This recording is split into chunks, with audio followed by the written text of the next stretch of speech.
Bismillah. Assalamualaikum warahmatullahi wabarakatuh. Kami dari kelompok 1 akan mempresentasikan makalah kami yang berjudul Konsep Kepemimpinan Kenabian Perspektif Islam. Saya Anissa Miftahul dan beserta teman-teman saya yaitu ada Nashwa Nabila, Syarifah Nur, dan juga Zahira Zalfa. Baiklah, untuk mempersingkat waktu, kami akan mulai untuk menjelaskan materinya. Latar belakang. Kepemimpinan merupakan salah satu elemen penting dalam kehidupan manusia, merupakan dalam konteks pengelolaan masyarakat dan organisasi. Dalam Islam, kepemimpinan memiliki definisi yang khas karena tidak hanya bersifat duniawi, tetapi juga mengemban tanggung jawab spiritual dan moral. Konsep kepemimpinan dalam Islam tidak dapat dipisahkan dari nilai-nilai ketuhanan, keadilan, kebaikan universal yang diajarkan oleh para nabi. Pengertian pemimpin dan kepemimpinan. Kepemimpinan memiliki peran penting dalam manajemen karena merupakan salah satu fungsinya. Dalam bahasa Inggris, istilah kepemimpinan dikenal sebagai leadership yang memiliki arti dalam hubungannya dengan kelompok manusia yang memiliki kepentingan yang sama. Dalam arti luas, kepemimpinan adalah kemampuan untuk mempengaruhi orang lain untuk bekerja. Kepemimpinan Islam dipahami sebagai tugas untuk memimpin umat menuju kebaikan khair dan keadilan dengan petunjuk Allah. Tujuan kepemimpinan, tujuan dan fungsi kepemimpinan. Tujuan kepemimpinan. A. Mewujudkan keadilan. Tujuan utama dari kepemimpinan dalam Islam adalah untuk menegakkan keadilan di antara umat manusia. B. Menciptakan kemaslahatan umum. Kepemimpinan bertujuan untuk menciptakan kemaslahatan, kebaikan, bagi umat. C. Menjadi teladan, moral, dan etika. Pemimpin dalam Islam diharapkan untuk menjadi contoh dalam hal moralitas dan etika. D. Memelihara ketertiban dan keamanan. Pemimpin Islam bertanggung jawab untuk menjaga ketertiban, sosial, dan keamanan. E. Meningkatkan iman dan ketaatan. Salah satu tujuan dari kepemimpinan Islam adalah untuk membimbing umat menuju iman dan ketaatan kepada Allah. Kepemimpinan. A. Memelihara keadilan sosial. Fungsi utama kepemimpinan adalah untuk memelihara keadilan sosial. B. Mengelola sumber daya. Pemimpin harus mengelola sumber daya masyarakat dengan bijaksana. C. Mengarahkan umat ke jalan yang benar. Salah satu fungsi kepemimpinan adalah untuk mengarahkan umat ke jalan yang benar, yaitu jalan yang sesuai dengan ajaran Islam. D. Pemberdayaan dan pendidikan masyarakat. Pemimpin dalam Islam memiliki tanggung jawab untuk pemberdayaan dan mendidik masyarakat. E.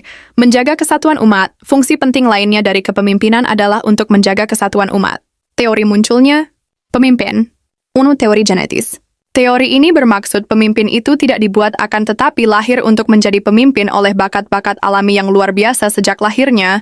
Dia takdirkan lahir menjadi pemimpin dalam situasi dan kondisi yang khusus. 2. Teori sosial lawan teori genetis. Teori ini bermaksud memimpin itu harus disiapkan, didik, dan dibentuk. Tidak terlahirkan begitu saja. Setiap orang bisa menjadi pemimpin melalui usaha, penyiapan dan pendidikan, serta didorong oleh kemauan sendiri. 3. Teori ekologis sintetis. Menyatakan bahwa seseorang akan sukses menjadi pemimpin bila sejak lahirnya dia telah memiliki bakat-bakat. Kepemimpinan dan bakat-bakat ini sempat dikembangkan melalui pengalaman dan usaha pendidikan juga, sesuai dengan tuntutan lingkungan ekologisnya. Dalam Islam, kepemimpinan harus diberikan kepada orang yang tepat dan kompeten, bukan karena keturunan, kelompok, atau agama. Pemimpin yang baik harus jujur, amanah, bertanggung jawab, dan cerdas, sesuai prinsip kekhalifahan, keimanan, dan ulil amri dalam Al-Quran.